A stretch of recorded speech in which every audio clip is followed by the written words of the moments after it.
그때 당시의 유행가라고 하는 것은 한국 땅이 아닌 다른 곳에서 들어온 새로운 풍의 노래라는 의미도 있었고,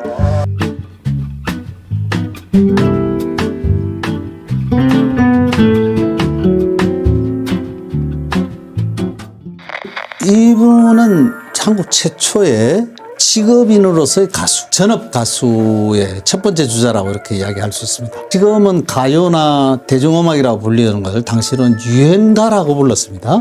그때 당시의 유행가라고 하는 것은 한국 땅이 아닌 다른 곳에서 들어온 새로운 풍의 노래라는 의미도 있었고, 구전으로 전달되는 것이 아니라 라디오 방송이나 유성기를 통해서, 음반을 통해서 전달된다는 그런 매개되는 성질의 것들을 또 유행가라고 불렀고, 동시에 그 많은 사람들이 다 같이 좋아하는 음악이라는 그런 뉘앙스도 같이 가지고 있었습니다.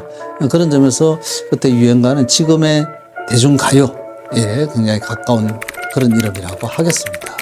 최규엽 씨는 1906년에 태어나서 일본에서 음악을 공부를 하게 되고, 뭐 성악이 전공이었다고 하니까 클래시컬한 음악에 더 공부를 한 사람이라고 생각이 듭니다. 그래서 클래식 음악을 하고 한국에 돌아와서 교사로서 생활을 하다가 전업 가수가 된 그런 경우라고 하겠습니다. 최규엽 씨는 이후에 글도 자주 쓰는 편이었는데요. 그 글 속에서 보면 클래식 음악과 유행가라는 것을 너무 떨어뜨려 놓고 생각하는 것에 대한 비판, 이런 것들을 많이 하고 있습니다. 아마 자기 정당화 작업도 많이 한 것으로 보이는데, 당시로서는 유행가도 새로운 음악이고 좀 신기의 영역 뭐 이런 부분을 보였기 때문에 그 두 개를 구별 짓는 일이 크게 의미가 없지 않았는가. 홍남파의 경우에도 클래식한 음악을 한 걸로 알고 있지만 이분도 상당히 많은 대중가요의 작사도 하고 작도 하는 그런 경우이거든요. 당시로서는 그 두 개가 서로 크게 분리되지 않는 그런 경험들을 하고 있지 않았나 생각합니다. 또 한편으로는 일단 그 유행가를 즐겨 부르던 사람들이 모던 보이, 모던 걸에 해당하는 신세대가 더 빠르게 받아들일 수 있는 그런 부분들이었으니까 그 음악 장르 자체가 당시로서는 엄청나게 대중적이라기보다는 우리가 생각한 것보다는 조금 더 높은 수준에서 사람들이 받아들였던 것 아닌가라는, 그 음악이 고급하다라기보다는 사람들의 인식 자체가 그랬을 수 있는 가능성이 있는 겁니다. 고가 마사오라는 일본의 엔카이 대부가 만들었던 술은 눈물일까 한숨이랄까라는 그 곡이 있는데, 그걸 이제 번안해서 불렀고요.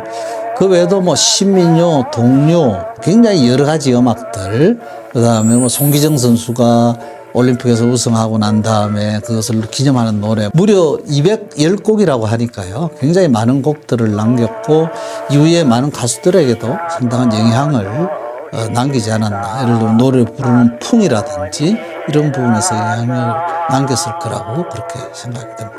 삼천리라는 대중적인 잡지에서 1935년경에 조선에서 가장 인기 있는 가수가 누구인가라고 하는 독자 투표를 하죠. 1등부터 5등까지 뽑았는데 항상 1등을 차지했다라고 합니다. 당시로서는 뭐 최고의 가수였다라고 이렇게 생각합니다. 근데 이제 보통 일제강점기 동안의 가요의 정점은 30년에서 30년대 후반까지입니다. 40년 들어서면 중일전쟁 이후에 그 다음에 태평양 전쟁 뭐 이런 것들이 생기면서 여흥이라든지 레저 부분들이 약화되고 전시체제로 접어들고요. 노래들도 전시풍의 노래라든지 전쟁을 독려하는 노래 뭐 이런 것들로 바뀌게 되면서 뭐 가수들의 얼굴들도 많이 바뀌고, 가수나 작곡가 이런 사람들도 우리가 흔히 이야기하는 친일가요 뭐 이런 것들을 하게 됩니다.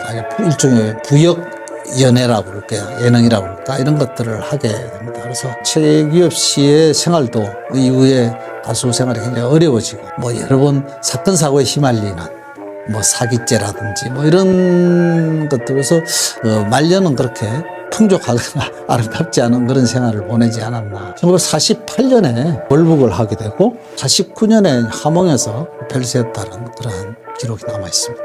일본에서 공부를 했고 이런 사람이 전업 가수로 활동을 하고 그 사람들의 노래를 좋아하고 후배들도 그 풍을 따르고 뭐 이런 걸로 봐서는 한국의 전반적인 음악 지형들, 일본의 영향권 안으로 들어가는 그런 시기라고 이렇게 이야기할 수 있지 않을까라는 그런 생각이 들고요.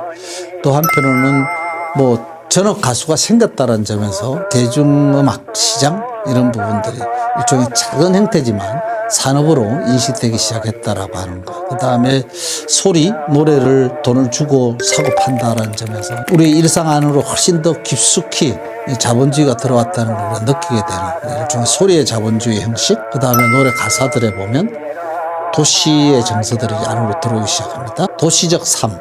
우리 흔히 이야기하는 모던 라이프라고 할까요? 뭐 이런 부분들이 이제 우리가 깊숙이 들어오는 그런 부분들도 볼 수가 있겠고, 노래 가사들 속에 개인의 어떤 고독함, 개인 심리라고 하는 것들이 탄생하고 되고, 그래서 우리가 이야기하는 근대적인 인간형이 만들어지는 그런 시기를 보여주는 그런 시작점 아니었나 이렇게 생각을 해볼 수 있을 것 같습니다.